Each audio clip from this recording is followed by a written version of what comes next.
Hello guys, welcome to the lit nook. So ഇന്ന് നമ്മൾ നോക്കാൻ വേണ്ടി പോകുന്നത് ലിറ്റററി തിയറിയിലെ ഒരു മെയിൻ കൺസെപ്റ്റ് ആയിട്ടുള്ള സ്ട്രക്ചറലിസത്തിനെ പറ്റിയാണ്. 1960s ഫ്രാൻസിൽ എമേർജ് ചെയ്ത ഒരു മെയിൻ ലിറ്റററി തിയറിയാണ് സ്ട്രക്ചറലിസം.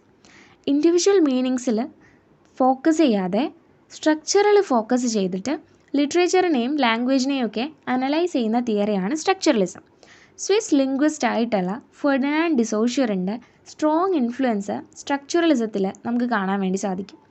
അദ്ദേഹത്തിൻ്റെ തിയറീസാണ് സ്ട്രക്ചറലിസത്തിൻ്റെ ഫൗണ്ടേഷൻ എന്ന് പറഞ്ഞിട്ടുള്ളത്. സോ സ്ട്രക്ചറലിസം മെയിൻലി സൊഷ്യൂറിൻ്റെ വ്യൂ ഓഫ് ലാംഗ്വേജിനെ ബേസ് ചെയ്തിട്ടാണുള്ളത്. സൊഷ്യൂറിനെ സംബന്ധിച്ചിടത്തോളം ലാംഗ്വേജ് എന്ന് പറയുന്നത് സെപ്പറേറ്റ് വേർഡ്സിൻ്റെ കളക്ഷൻ അല്ല, പകരം ലാംഗ്വേജ് ഈസ് എ സിസ്റ്റം. ലാംഗ്വേജിനെ സൊഷ്യൂർ ഒരു സിസ്റ്റമായിട്ടാണ് കൺസിഡർ ചെയ്തിരിക്കുന്നത്. അങ്ങനെ ഒരു സിസ്റ്റമായിട്ട് നമ്മൾ കൺസിഡർ ചെയ്യുമ്പോൾ മാത്രമേ അതിൻ്റെ മീനിങ്സ് നമുക്ക് കറക്റ്റായിട്ട് മനസ്സിലാവുള്ളൂ എന്നാണ് പറയണത്. സോ സ്ട്രക്ചറലിസത്തിൻ്റെ സെൻട്രൽ ഐഡിയ എന്ന് പറയുന്നത് nothing has meaning by itself. ഒറ്റയ്ക്ക് നിന്നിട്ട് നമുക്ക് ഒന്നിനെ അനലൈസ് ചെയ്യാൻ വേണ്ടി സാധിക്കില്ല, പകരം അതിനെ ഒരു സിസ്റ്റമായിട്ട് കണ്ടിട്ട് വേണം നമ്മളതിനെ അനലൈസ് ചെയ്യാൻ. Things get meaning only in relation to other things. മറ്റുള്ളവയുമായി ബന്ധപ്പെടുത്തി മാത്രമേ നമുക്കൊരു കാര്യത്തിൻ്റെ മീനിങ് അനലൈസ് ചെയ്യാൻ വേണ്ടി പറ്റുള്ളൂ എന്നാണ് സ്ട്രക്ചറലിസം പറയുന്നത്. സോ സ്ട്രക്ചറലിസത്തിൽ ലാംഗ്വേജും ലിറ്ററേച്ചറിനെയൊക്കെ ഐസൊലേറ്റഡ് എലമെൻറ്റ്സ് ആയിട്ട് പഠിക്കാതെ സ്ട്രക്ചേർഡ് സിസ്റ്റമായിട്ട് വേണം പഠിക്കാൻ.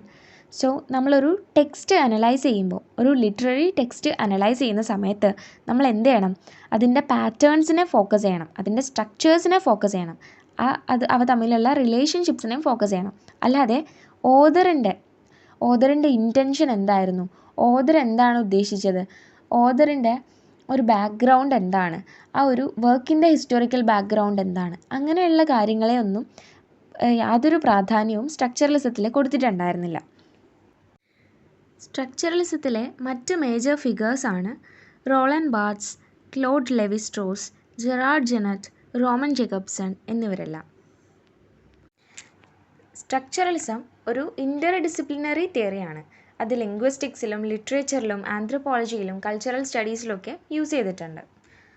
സോ ഇത്രയൊക്കെയാണ് സ്ട്രക്ചറലിസത്തിൻ്റെ ഒരു ബേസിക് ഇൻട്രൊഡക്ഷൻ ആയിട്ട് പറയാനുള്ളത്. ഇനി നമുക്ക് ഡീറ്റെയിൽ ആയിട്ട് ഫെർഡിനാൻഡ് ഡിസോഷ്യറിലേക്ക് വരാം. ഫെർഡിനാൻഡ് ഡിസോഷ്യർ ഒരു സ്വിസ് ലിംഗ്വിസ്റ്റ് ആയിരുന്നു.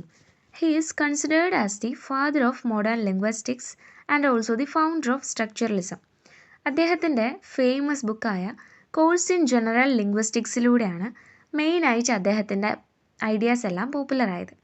1916 ആ ബുക്ക് പബ്ലിഷ് ചെയ്തിട്ടുണ്ടായിരുന്നത്. അതായത് അദ്ദേഹത്തിൻ്റെ മരണശേഷമാണ് ആ ബുക്ക് പബ്ലിഷ് ചെയ്തിട്ടുണ്ടായിരുന്നത്. സോഷ്യൂറിനെ സംബന്ധിച്ചിടത്തോളം ലാംഗ്വേജ് ഒരു സ്ട്രക്ചേർഡ് സിസ്റ്റം ഓഫ് സയൻസ് ആണ്. അദ്ദേഹം ലാംഗ്വേജിൻ്റെ 2 റിയാലിറ്റീസിനെ പറ്റി പറഞ്ഞിട്ടുണ്ടായിരുന്നു. അതായത് langue and parole.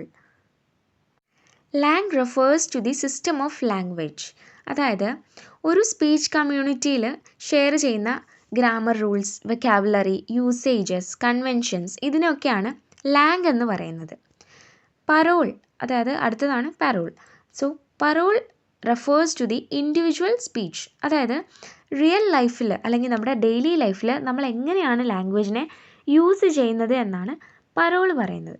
So structuralism കൂടുതൽ ഫോക്കസ് ചെയ്യുന്നത് ലാംഗിലാണ്, കാരണം ലാംഗാണ് കുറച്ചുകൂടി സ്റ്റേബിൾ ആൻഡ് സിസ്റ്റമാറ്റിക് ആയിട്ടുള്ളത്. സോ സ്ട്രക്ചറലിസം കൂടുതൽ ഫോക്കസ് ചെയ്യുന്നത് ലാംഗിനെയാണ്.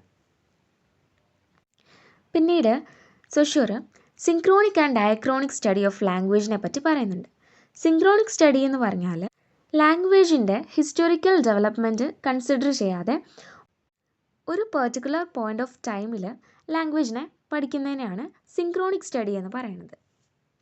ഡയക്രോണിക് സ്റ്റഡി എന്ന് പറഞ്ഞാൽ കാലക്രമേണ ഉണ്ടായ എന്തൊക്കെ ഹിസ്റ്റോറിക്കൽ ചേഞ്ചിലൂടെയാണ് ലാംഗ്വേജ് ഡെവലപ്പ് ചെയ്തത് എന്നതിൻ്റെ ബേസിൽ ലാംഗ്വേജിനെ പഠിക്കുന്ന രീതിയാണ് ഡയക്രോണിക് സ്റ്റഡി. ഒരു എക്സാമ്പിൾ പറയാം. ഇന്നത്തെ ഇംഗ്ലീഷ് ലാംഗ്വേജ് നമ്മൾ എങ്ങനെ യൂസ് ചെയ്യുന്നു, അതായത് അതിൻ്റെ ഗ്രാമർ, വേർഡ്സ്, സെൻറ്റൻസ് സ്ട്രക്ചർ, ഇതൊക്കെ പഴയ ഇംഗ്ലീഷുമായിട്ട് കമ്പയർ ചെയ്യാതെ പഠിക്കുകയാണെങ്കിൽ അതാണ് സിങ്ക്രോണിക് സ്റ്റഡി എന്ന് പറയുന്നത്. ഇനി ഇംഗ്ലീഷ് ലാംഗ്വേജിൻ്റെ ഇവല്യൂഷൻ, അതായത് old English, middle English, modern English, ഇങ്ങനെ ടൈമിനനുസരിച്ച് കമ്പയർ ചെയ്ത് എന്തൊക്കെ മാറ്റങ്ങളാണ് സംഭവിച്ചിട്ടുള്ളത് എന്നുള്ള രീതിയിൽ നമ്മൾ പഠിക്കുമ്പോൾ അതിനെ ഡയക്രോണിക് സ്റ്റഡി എന്നും പറയുന്നുണ്ട്. അപ്പോൾ സ്ട്രക്ചറലിസം ഇവിടെ കൂടുതൽ ഇമ്പോർട്ടൻസ് കൊടുക്കുന്നത് സിങ്ക്രോണിക് സ്റ്റഡിക്കാണ്. കാരണം അത് ലാംഗ്വേജിനെ ഒരു സിസ്റ്റമായിട്ട് കണ്ട് ഒരു ഗിവൺ മൊമെൻറ്റിൽ നിന്ന് പഠിക്കുന്നതുകൊണ്ടാണ് കൂടുതൽ സ്ട്രക്ചറലിസം സിങ്ക്രോണിക് സ്റ്റഡിക്ക് ഇമ്പോർട്ടൻസ് കൊടുക്കുന്നത്. അടുത്തതായിട്ട് സുഷൂർ പറഞ്ഞിരുന്നു language is a system of signs ആണ്. സൈൻ എന്ന് പറഞ്ഞാൽ മീനിങ് റെപ്രസെൻ്റ് ചെയ്യുന്ന ഒന്നാണ് sign. So every sign have two parts, that is signifier and signified. വേർഡിനെ അല്ലെങ്കിൽ സൗണ്ടിനെ അല്ലെങ്കിൽ റിട്ടേൺ ഫോമിനെയാണ് നമ്മൾ സിഗ്നിഫയർ എന്ന് പറയുന്നത്. ഫോർ എക്സാമ്പിൾ ട്രീ എന്ന് പറയുന്ന ഒരു വേർഡ്, അതായത് ട്രീ എന്ന് പറയുന്ന ഒരു സൗണ്ട് അല്ലെങ്കിൽ അതിൻ്റെ റിട്ടേൺ വേർഡിനെയാണ് സിഗ്നിഫയർ എന്ന് പറയുന്നത്. അപ്പോൾ സിഗ്നിഫൈഡ് എന്ന് പറഞ്ഞാൽ ആ ഒരു വേർഡ് കേൾക്കുമ്പോൾ നമ്മുടെ മനസ്സിലേക്കൊരു ഐഡിയ അല്ലെങ്കിൽ കൺസെപ്റ്റ് വരും. അതായത് ഇപ്പോൾ ട്രീ എന്നുള്ള വേർഡ് നമുക്ക് കേൾക്കുമ്പോൾ ട്രീ എന്ന ഒരു മരത്തിൻ്റെ ഇമേജ് നമ്മുടെ മനസ്സിൽ ക്രിയേറ്റ് ചെയ്യും.